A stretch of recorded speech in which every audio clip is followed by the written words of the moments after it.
Well, welcome to Family Time. And this is about the fourth, or I can't even remember, like the fifth week of lockdown, maybe even. And just thank you to everyone who's contributed to the food bank, who's writing to people, ringing people. It's really, really great to see all that's going on. And aren't we amazed by the NHS? They're doing such an incredible job, aren't they? We're going to start our family time with a reading. Very truly, Jesus said, I tell you, Pharisees, anyone who does not enter the sheep pen by the gate, but climbs in by some other way, is a thief and a robber. The one who enters by the gate is the shepherd of the sheep. The gatekeeper opens the gate for him, and his sheep listen to his voice. He calls his own sheep by name and leads them out. When he has brought out all his own, he goes on ahead of them, and his sheep follow him because they know his voice. But they will never follow a stranger. In fact, they will run away from him because they do not recognize a stranger's voice. Jesus used this figure of speech, but the Pharisees did not understand what he was telling them. Therefore, Jesus said again, very truly, I tell you, I am the gate for the sheep. All who have come before me are thieves and robbers, but the sheep have not listened to them. I'm the gate. Whoever enters through me will be saved. They will come in and go out and find pasture. The thief comes only to steal and to kill and to destroy. I have come that they may have life and have it in abundance. It's such a great reading, isn't it? One of my favourite readings, and it's quite awkward in John. Jesus is having this conversation with the Pharisees, and they're not really listening to him. In fact, they've just got cross with him because he healed someone on a Sunday. He was like blind, and then he saw on a Sunday, and they got Saturday because it was the Sabbath. Got really cross with him, and then suddenly Jesus starts talking about the Good Shepherd. Now, I don't know what sort of week you've had. I had a bonfire last Saturday. I was very pleased. Before the rains came, I got all my weeds out of my bed onto the bonfire. Have to say, about an hour later, I had a very wild and woolly looking neighbour on my doorstep, and he just said something very simply. He said, "Your bonfire is smoking out our entire neighbourhood."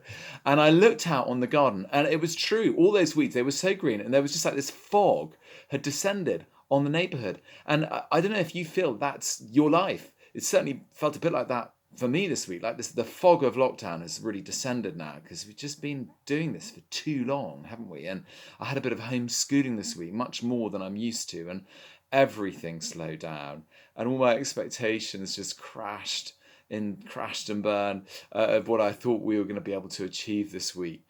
And I talked to lots of people, and one of the sad things about lockdown is it's just accentuated all the inequalities in our world.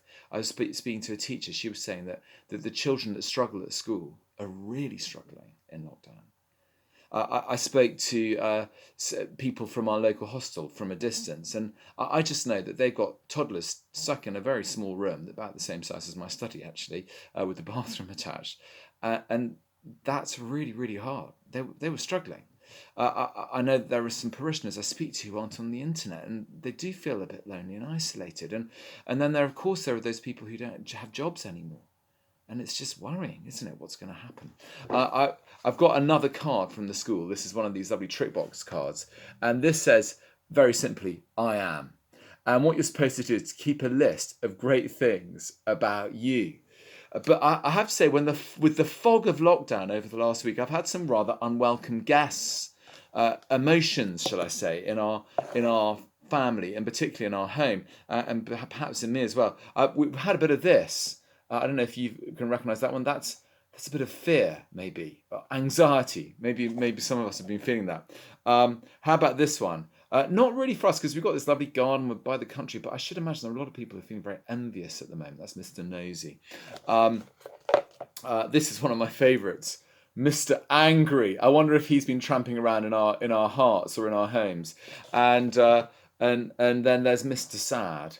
Actually, it's Mr. Grumpy, but I just thought I'd put him on. He's like blue and sad, and the problem is when we have these sort of emotions that kicking around our lives and our hearts and people we love and all that sort of stuff.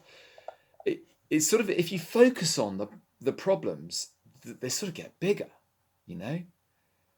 And this sort of whole thinking of, really positive, great things about me, when I've got all this stuff kicking around, it just makes it quite hard. In our text today, it said that the thief or the bandit, as one of the translations has it, I quite like that, the bandit, the prince of this world, that's probably who Jesus is talking about, the enemy, sneaks into our lives over the fence.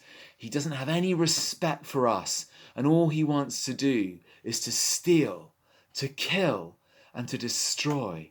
And I have to say, when I read that, unthinkingly, it sounds a bit funny, doesn't it? But actually, when it's happening to you, it's not at all funny. It's really, really, really horrible and difficult to deal with. And Jesus, by contrast, says this. He actually says something about himself. He says, I am. He says, I am the good shepherd. And then he tells us something about what the good shepherd does. He says, I am the good shepherd. My sheep hear my voice. He's thinking of those old sheep pens that the Palestinian shepherds would go into. They'd keep lots of different people's sheep, lots of different shepherds. So the sheep would literally know the voice of the shepherd. And he would call them and the sheep would know his voice. He said, I call them by name. And actually those Palestinian shepherds, they might have names for the different sheep. But it just sort of shows that they know the sheep, doesn't it, really well? Jesus knows us really well because he's the good shepherd. And then and then he says that he leads them out. He goes on ahead of them. It's like he leads the way. He goes in front of us into all the problems and the difficulties that we might be facing. And he leads the sheep into good pasture. The Psalm 23, it says, the Lord is my shepherd, I shall not be in want. He leads me beside quiet waters. He helps me lie down in green fields of good pasture. And then he says, my sheep know my voice. The sheep will get to know his voice. Do we know the voice of Jesus in our lives? He's the good shepherd. He's speaking to us.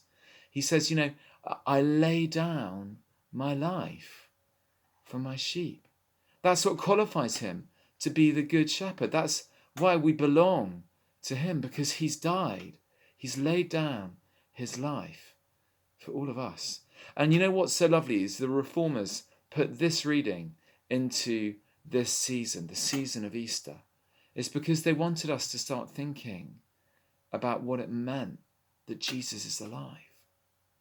Because this is a lived reality for us. He is the good shepherd. And I don't know about you, but with all this sort of negative stuff that can kick around inside me, I just find that the more I gaze on Jesus, the more I allow just become aware that he's there and think about him and reflect on him and talk to him. And the more I just let his presence just into my heart and into my life. What's so good about the Good Shepherd is his power is just so much bigger than all the negativity, all the bad stuff in our lives. He's so much bigger than our fear. His love. It says perfect love drives out all fear. His peace helps us just to know his peace in our lives. We don't have to feel envious of anyone anymore because we just know his peace. His joy is bigger than all of our sadness, even if we really struggle with sadness in our hearts. And his understanding soothes that Mr. Angry.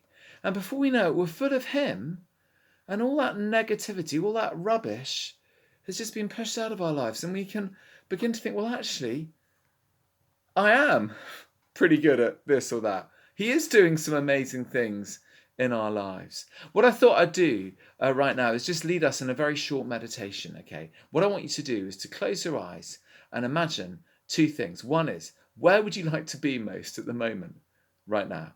And the second is, what would you like to be doing? Now, I can shut my eyes right now and I can think immediately of where I'd like to be. I'd like to be in Cornwall under the hot sunshine and the campsite we go to every year with my family. And I would like to be surfing. So I'm there. And when you're there, you can just imagine that Jesus is with you. Now, I don't know what Jesus is like as a surfer, but I can tell you, it's pretty cool having him surfing some good, gnarly breaks. He's a good surfer, actually. Actually, I'll tell you what he's doing is he's helping me learn And he's almost like showing me that I can really enjoy it. Now, I don't know what he's doing for you, but I'm having quite a nice time with Jesus. So I'm gonna carry on with that, and I'm gonna pray a blessing for you. But before I do, I'm gonna put on a nice song. I don't know if this is gonna work, but I'll just give it a go.